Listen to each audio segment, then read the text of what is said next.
क्यों ब्रह्मा जी और भगवान विष्णु के बीच हो गया था महायुद्ध। महादेव ने विनाश से की थी सृष्टि की रक्षा। दोस्तों, शिव पुराण की एक कथा में भगवान विष्णु और ब्रह्मा जी के बीच युद्ध का जिक्र है। इस युद्ध से देवताओं में हाहाकार मच गया था और वे दौड़े दौड़े भगवान शिव के पास पहुँचे थे। तब शिव जी ने दोनों के बीच युद्ध रुकवा कर इस सृष्टि को विनाश से बचाया था और ब्रह्मा जी से क्रोधित होकर उन्हें श्राप दिया था। ऐसे में आइए विस्तार पूर्वक जानते हैं ब्रह्मा जी और विष्णु जी के बीच युद्ध क्यों हुआ था और शिव जी ने किस तरह उसे खत्म कराया था। देवों के देव महादेव की महिमा निराली है और इस सृष्टि पर भी जब जब विकट स्थिति आई है तो उन्होंने संसार की रक्षा की है। ऐसी ही एक विकट स्थिति तब आई थी जब भगवान विष्णु और ब्रह्मा जी के बीच युद्ध की स्थिति पैदा हो गई थी। देवताओं में भी हाहाकार मच गया था।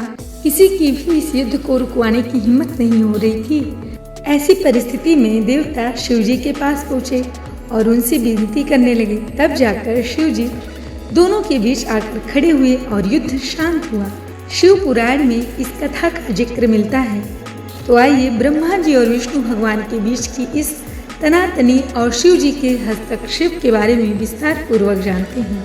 दोस्तों, शिव पुराण में नंदिकेश्वर बताते हैं कि एक बार भगवान विष्णु अपनी पत्नी माता लक्ष्मी के साथ शेषनाग की सैया पर विश्राम कर रहे थे। तभी ब्रह्मा जी वहां पहुंचे और भगवान विष्णु को पुत्र कहकर संबोधित करते हैं। ब्रह्मा जी कहते हैं, पुत्र उठो, मैं तुम्हारा ईश्वर तुम्हारे सामने खड़ा हूँ।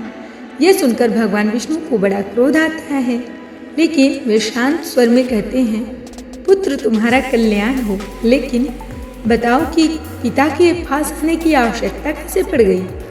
यह सुनकर ब्रह्मा जी कुपित होकर बोले, मैं तुम्हारा रक्षक हूँ, मैं इस समस्त जगत का पितामह हूँ, सारा संसार मुझ में ही है। तुम मेरी नाभि कमल से उत्पन्न हुए हो, फिर भी मुझसे इस तरह बात कर रहे हो। तो शिव पुराण में आगे कहा गया है कि दोनों के बीच बातचीत कहा सुनी में बदल गई। अंत में दोनों ही एक दूसरे से युद्ध करने के लिए तैयार हो गए। भगवान विष्णु गरुड़ पर और ब्रह्मा जी हंस पर विराजमान होकर परस्पर युद्ध करने लगे। भगवान विष्णु के अनेक अस्त्रों के प्रहार से ब्रह्मा जी व्याकुल हो उठे। इसके बाद ब्रह्मा जी ने भी भयानक पलटवार किया। इस युद्ध से देवताओं में हाहाकार की स्थिति पैदा हो गई। वे सब भगवान शिव के पास पहुंचे और उन्हें सारी व्यथा बताई। दोस्तों, उस समय भगवान शिव माता पार्वती के साथ कैलाश पर्वत पर विराजमान थे और धीमे धीमे मुस्कुरा रहे थे। तब महादेव बोले, पुत्रों, मुझे पता है कि ब्रह्मा जी और विष्णु जी के बीच युद्ध चल रहा है, सभी को दुखी कर रहा है। आप भयभीत ना हों, मैं स्वयं अपने गरुड़ के साथ चलूंगा। इसके बाद भगवान शिव नंदी पर सवार होकर देवताओं के साथ युद्ध स्थल की ओर बढ़े। वहां पहुंचकर वे छिपकर युद्ध देखने लगे। जब उन्होंने देखा कि ब्रह्मा और विष्णु दोनों ही माहेश्वर और पाशुपत जैसे महान अस्त्रों का प्रयोग करने वाले हैं, तो उन्होंने इस विनाश को रोकने के लिए अपने ज्ञान बल से एक दिव्य तेज स्तंभ के रूप में प्रकट होकर दोनों के बीच आ खड़े हुए। यह तेज स्तंभ देखने के बाद दोनों के अस्त्र शांत हो गए। यह देखकर ब्रह्मा जी और भगवान विष्णु इस तेज के रहस्य के बारे में जानने के लिए जुटे। दोनों ने तय किया कि वे इस स्तंभ की परीक्षा लेंगे। भगवान विष्णु ने शूकर रूप धारण कर नीचे पाताल की ओर प्रस्थान किया और ब्रह्मा जी हंस बनकर ऊपर आकाश की ओर उड़ चले। विष्णु जी गहराई में उतरते गए, लेकिन उन्हें स्तंभ का अंत नहीं मिला, तो वे लौट आए। शिव पुराण में कथा आगे बताती है कि ब्रह्मा जी आकाश में एक केतकी पुष्प को लेकर लौटे और झूठ कह दिया कि उन्होंने स्तंभ के शिखर को देख लिया है और यह पुष्प उसी का प्रमाण है। दोस्तों, यह झूठ सुनकर भगवान शिव स्वयं प्रकट हो गए और उन्होंने विष्णु जी की सच्चाई देखकर प्रसन्न होकर कहा, हे विष्णु, आप सत्य बोलते हो, इसलिए मैं आपको अपनी समानता का अधिकार देता हूँ।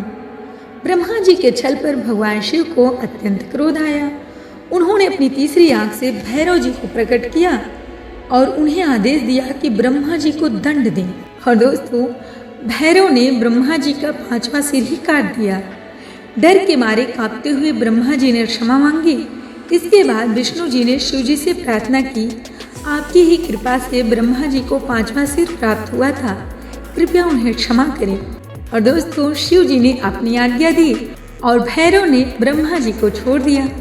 भगवान शिव ने ब्रह्मा जी से कहा, आपने ईश्वरता और प्रतिष्ठा दिखाने के लिए छल किया है, इसलिए मैं श्राप देता हूँ कि आप सत्कर्म पूजा के स्थान और धार्मिक उत्सवों से वंचित रहेंगे।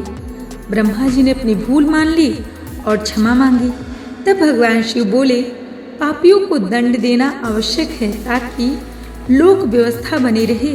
मैं आपको वरदान देता हूँ कि आप गणों के आचार्य कहलाएंगे और आपके बिना कोई यज्ञ पूरा नहीं होगा। तो दोस्तों, कैसी लगी आपको वीडियो हमें कमेंट में ज़रूर बताइएगा। और अगर आपको वीडियो पसंद आई हो तो वीडियो को लाइक करें, शेयर करें और जो मेरे चैनल पर नए हैं वो मेरे चैनल को ज़रूर सब्सक्राइब करें।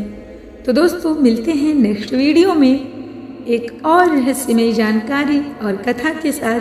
तब तक के लिए नमस्कार।